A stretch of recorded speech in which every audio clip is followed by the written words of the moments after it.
Hi. How are you? I'm good, thank you. I'm a bit nervous. Are you? Yeah, I always get nervous for this type of stuff. Oh, don't be nervous. You'll be totally fine. I'm nervous. I feel like I should give you a standing ovation or something.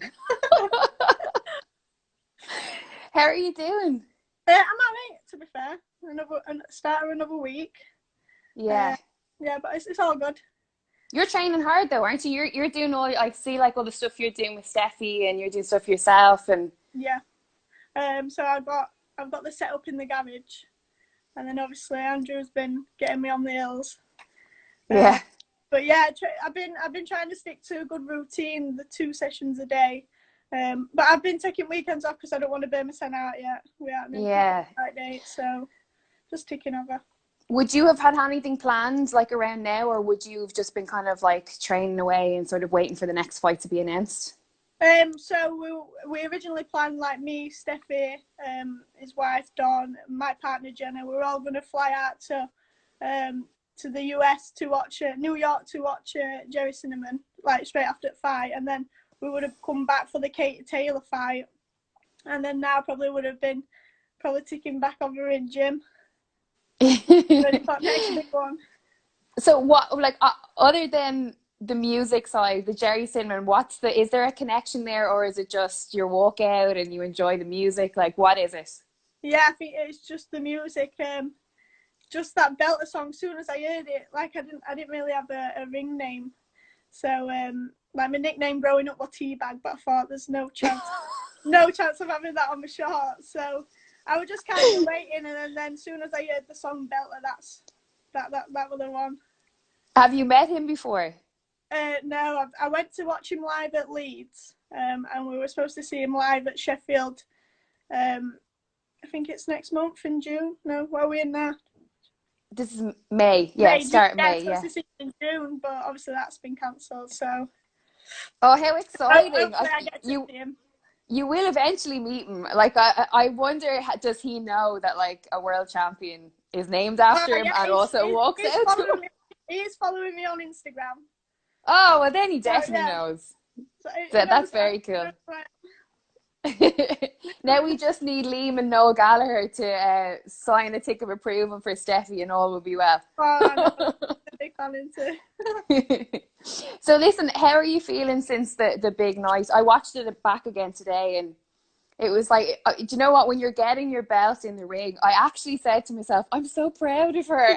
I was like, Lydia, like, what are you saying? Do you know what I mean? Obviously, we've never met before, but it was such like, and fair play to Sky Sports, because the broadcast from start to finish was so emotional and captivating. Yeah. Like, obviously with the walkouts, showing your partner in the crowd, Steffi's partner in the crowd. You know, it was just an amazing like half an hour of footage. Yeah, I think Sky Sports like managed to show how special it was, not just for me but for everyone around, and obviously my partner Jen.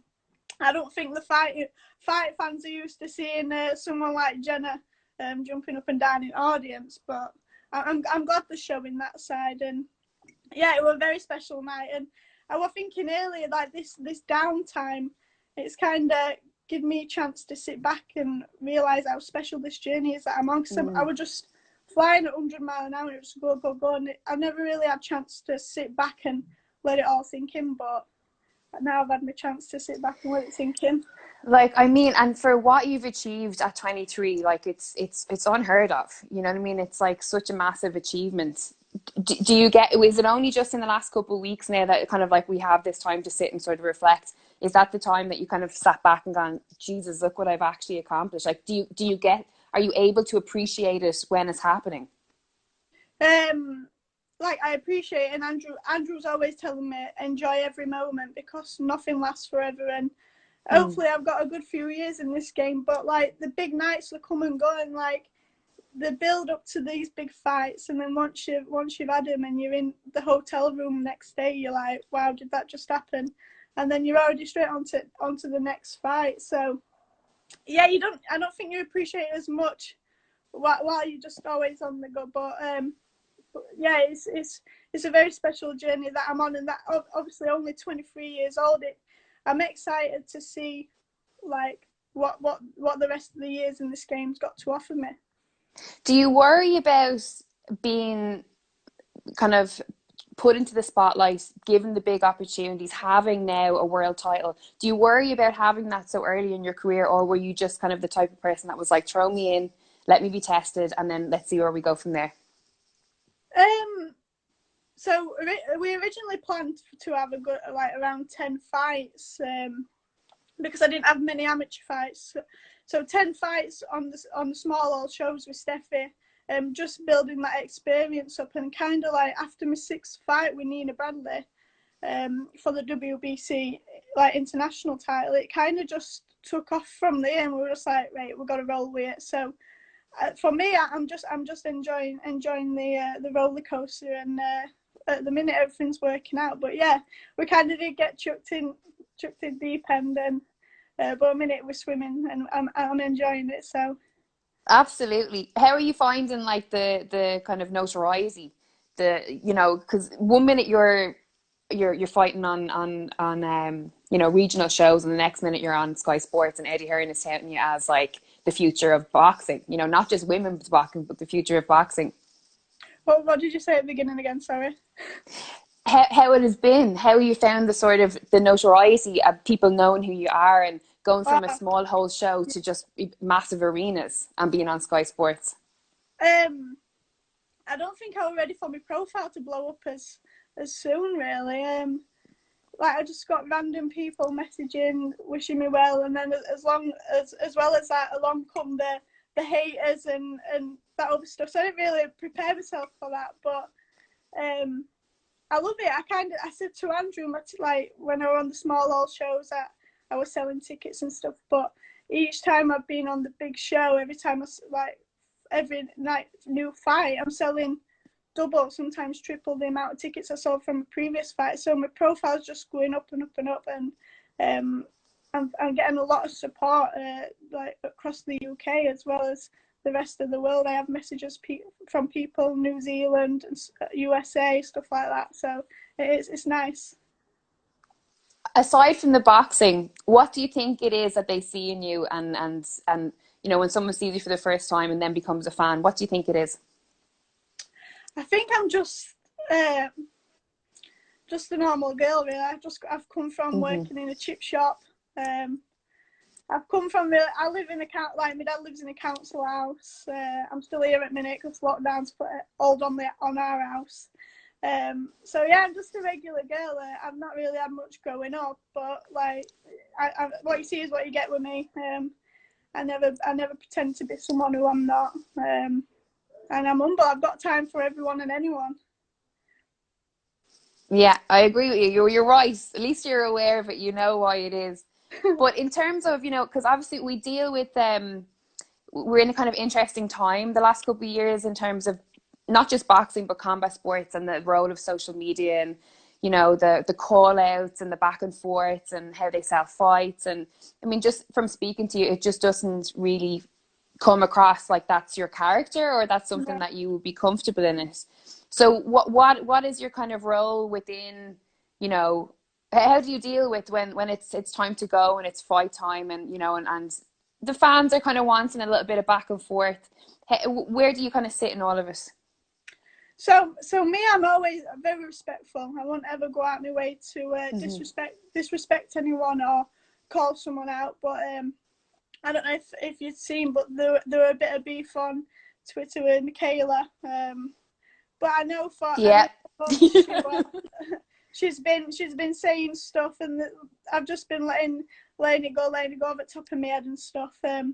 But like, I don't know if it were isolation or what that got to me. But other day I finally bit back, and so that kind of set a bit of a Twitter war off. But yeah, it's not my style, and I won't go out my way to disrespect anyone. But I think there's only so much someone can keep saying stuff before you actually bite back and stand your ground a bit. Because I'm not here to be walked all over or whatever you call it. But yeah, I had to stand up a bit for myself.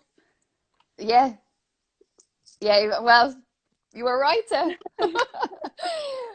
But we obviously had Steffi on here last week, and a large part of the interview that I was speaking to him about was you, and I was asking him, could he have ever envisioned that having a world champion or another world champion in the gym would be a woman, that it would happen so quickly, that it would be such a massive turnaround? And, you know, he was saying no. And he was talking about your journey and how you started, and then you left the gym for a while, you went away. And then when he got in touch with you and was like, look, you know, women's boxing is could be really, really big. There's a really big opportunity here for you. And you came back, and then here we are, like, you know, a few years later with a world title. How grateful are you for that phone call when he did get in touch? Very. I still remember it. I was laid on my bed, and just like a random message from Andrew, asking if it was saying, "Are you 100% sure you finished with boxing?" And I was like, and then he was telling me how women's boxing professionally is on the rise, and I'd be daft to not give it another chance. And I know I've known Andrew from being young, obviously, in and around the amateur club. When I was training for championships, I'd be out running in the morning with him. So I'm always very thankful to Andrew, and I said to him that he's giving me a second chance. And I think knowing that that's what adds the pressure to me for the fights, because he took this big gamble in me and this big investment, and I never want to let Andrew down. So I don't want to win just for me. I want to win for Andrew, and as a thank you for everything that he's done. What after you won the world title, can you remember him saying anything to you when you got back into the changing room? Yeah, like the changing room, just me and Andrew. Everyone had gone out, and he just looked at me. He's like, "We've done it," and he kind of teared up. I think I was the only person that didn't cry that night, but I think I was cry on adrenaline, and it just like cried to me. We give each other a big hug, and it's them moments are special, and the like moments that you remember for your lifetime, and they can't really be topped unless we win another world title. But yeah, it's special, and that night it made me proud, and I just thought that was for Andrew for the second chance he's given me. Well, you mentioned there being remembered. When it's all done and you're in your old age and someone mentions the name Terri Harper, how do you want to be remembered? I want to be remembered as the girl from the chip shop. Just that you can come from any walk of life.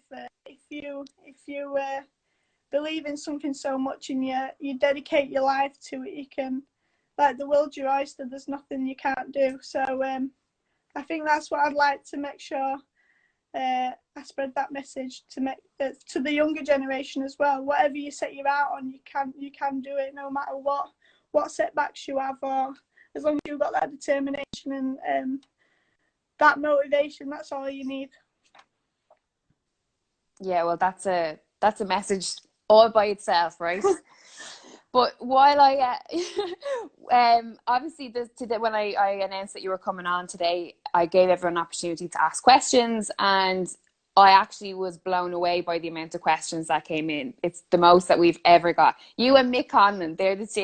Like, so many questions, and so happy that most of them were from girls as well, women and girls. So I'm gonna go in and have a look so that I can get through all of them and ask. Okay. So give me 1 second and we'll have a look. Okay, Grace. Can you see yourself okay? Yeah. Your connection is kind of muddled a little bit. Is it? Let me try. There's a few comments people saying I can't really see Terri. Are you still there? Is this any better? Oh, perfect. Yeah, there we go. That's super. That's so, Wi-Fi. That's the council house Wi-Fi. Right, so I got a message. There's ones that everyone have put in into the question box, but I got a message earlier on from somebody saying they couldn't fit the message into the question box, so they sent it to me on this, so I'll just find it and I'll read it out. So it's from Beck Richardson. And she said, my question for Terri is, I've always wanted to box, but was never allowed. I done a white collar over a year ago and got the boxing bug. And since my white collar, I've been dedicated, committed, and training 4 times a week, every week. My coach was ready for me to get an amateur license, but I'm 22 and I'm worried about being completely out experienced. do you think I've missed my chance to compete? No, not at all. 22 years old, you're still a baby, aren't you? What age were that Anthony Joshua? No, Anthony Tomlinson. Sorry, Anthony Tomlinson. Anthony Tomlinson from our gym. I know he was a very late starter, and he didn't really have much as an amateur career experience. And I believe, I don't know. I think it was at 20s he came back. He came into the game, so you're never too late. Like you said, you're already dedicated and you're already training like 4 times a week, so you've already got that good start. Just don't be rushed and take your time, learn your trade as you go on. But yeah, you're never too late to start. Get cracking. Absolutely, I agree with you there. Just stay away from your belt, though, as Matt is. Stay away from what? Stay away from your belt. Yeah. Mari has asked, at what age did you realise that you had the potential to be a world champion? I think that was probably when I got handed the WBC belt. Well, Steffi did actually mention this in the interview, where he was like, one of the things that he's like, the great thing about Terri is that, well, he's like, she does now, but at the time she didn't believe how good she was. Yeah. It's strange. I've always had people from me growing up, like where it's my PE teachers, my dad, my coaches, saying like how talented I am, and I just I didn't take it on board, or I probably lacked that self-belief. And when I came back professionally, Andrew every day is like banging the drum for me, screaming and shouting from rooftops, and I think it finally sunk in the night. Winning that belt off Eva. Obviously, Eva was a great champion, and I just defeated Eva. And I think that's the time when I actually patted myself on the back and like, you've done it, and now I got to start believing in myself. And I think that's what's going to take me to the next level is my self-belief now. Like, because I mean, like, not just someone who had a belt. Like, she had one loss on her record. It was Katie Taylor was her one loss, wasn't it? Yeah, she never lost the super featherweight either.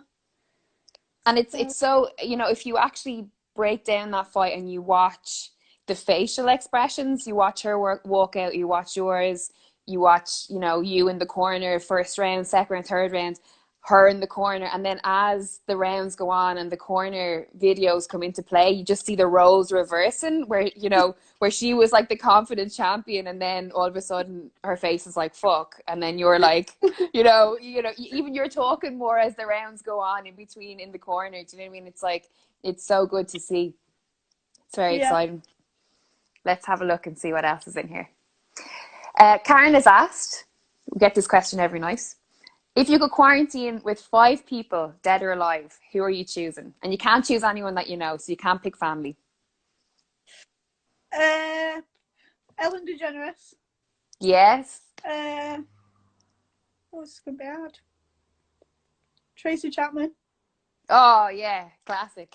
Jerry Cinnamon. 2 more. We need someone funny. Lee Evans. Yes. Very good. Katie Taylor. Okay. Oh, yeah. Well, good spars. There'll be some good sparring going on. Sparring partner.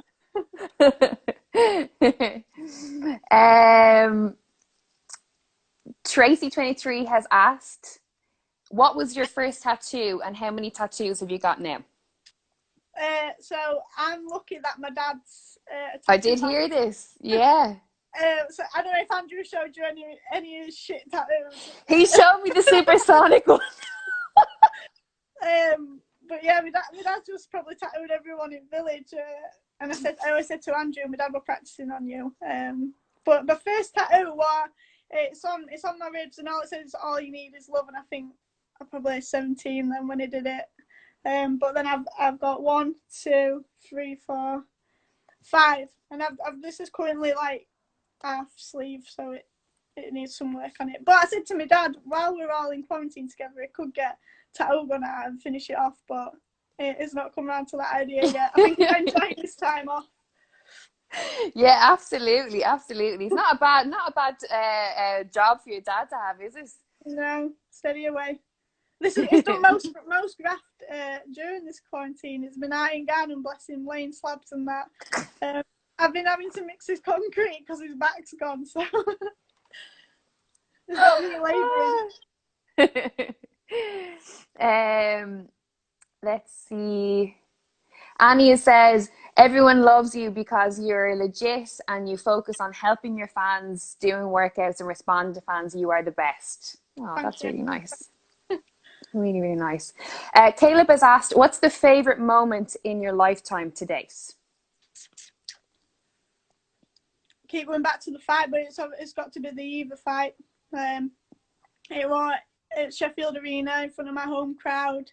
I had a lot of pressure on me that night, and just the relief you feel once it's all over and done, and just realising you've done it, something you've worked hard for the last 10 to 12 weeks, and then your dreams have come true and have opened up so many doors. When does the moment hit you? Like, is it in the changing room? Is it back in the hotel? Is it the next morning? Is it when you get home? Like, when do you actually, does it come straight in and hit you and you go, I can't believe we just done this? For me, well, like, as soon as we got back to hotel, there were a few people in lobby, so you're mingling around them, talking and stuff. They're all congratulating you.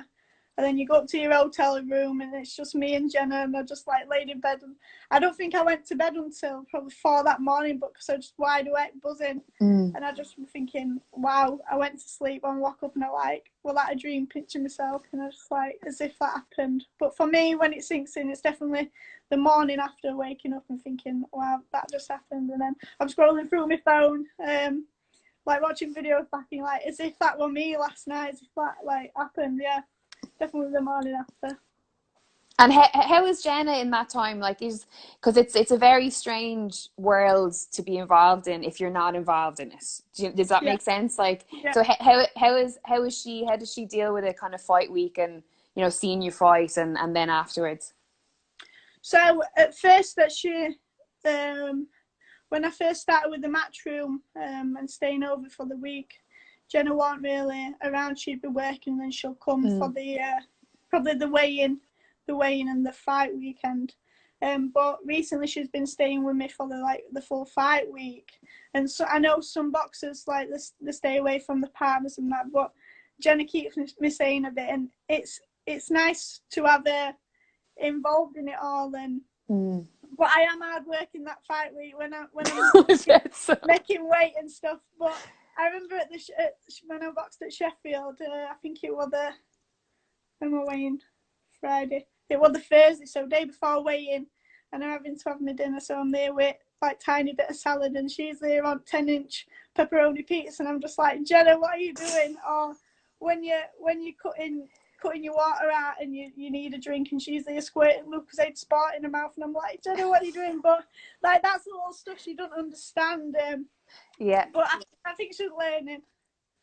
I totally understand exactly what you mean. I've done so many like fight week documentaries and stuff like that, and covering fighters and fight week. So it's like it's very strange the first time you experience it to see the levels of like emotion and like what a fighter would go through with cutting weight, and then they make weight within an hour they're back to themselves because they've like got a bit of water or a bit of fruit or something, and then as the day goes on and more food gets eaten, they start slowly coming back around. Yeah.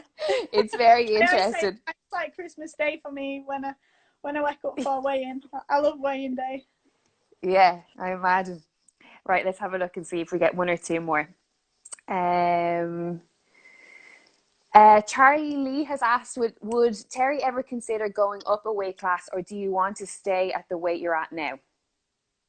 So when I first came back to boxing, I was probably about 11 stone. I'd been on weights with my dad. I had chubby cheeks. And then Andrew was like, Terri, we're going to get you down to 10 stone 4 or something. And I'm like looking at him thinking 10 stone. And then so I thought of that. And then he's like, right, we're going to get down to 9 stone 12. And I'm like, 9 stone 12. Then it went to 9 stone 8. And then he was like, right, we're going to go at 9 stone 4. And I was like, if I come back at 11 stone, and he said straight away you're going to 9-4, I would have said no way. But yeah, I enjoy it. I comfortably make super featherweight. I get down. I probably have a couple of pounds to get off the night before, but I'm not killing my sentiment that weight. So I want to hopefully collect more world titles at super feather, become undisputed, and that's when we'll start looking at moving up weight, back up to lightweight and stuff. Brilliant. Let's see here.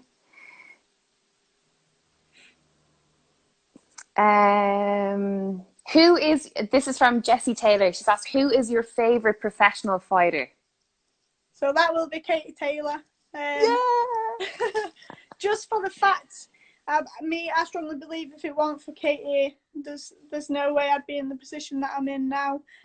She's the reason why Andrew messaged me, and she's really got she's really opened up the doors for us female professional boxers over here, I believe. So yeah, definitely.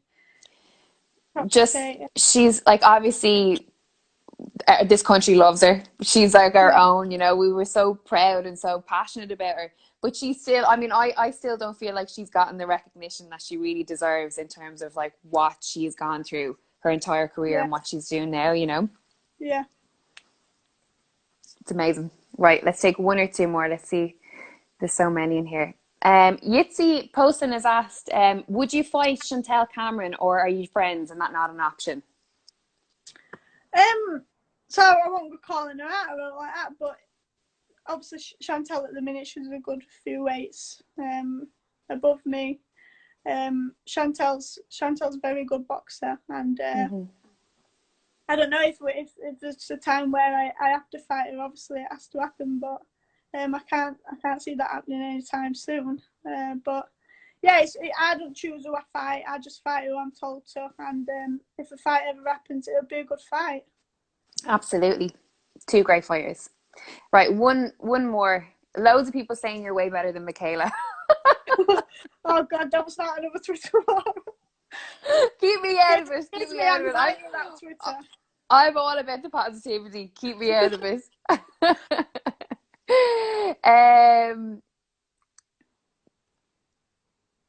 Oh, here's one. Karina has asked, what is your favorite type of music? Obviously, we know Jerry Cinnamon is a big one. What's your favorite type of music, and what do you watch on TV or read in your spare time?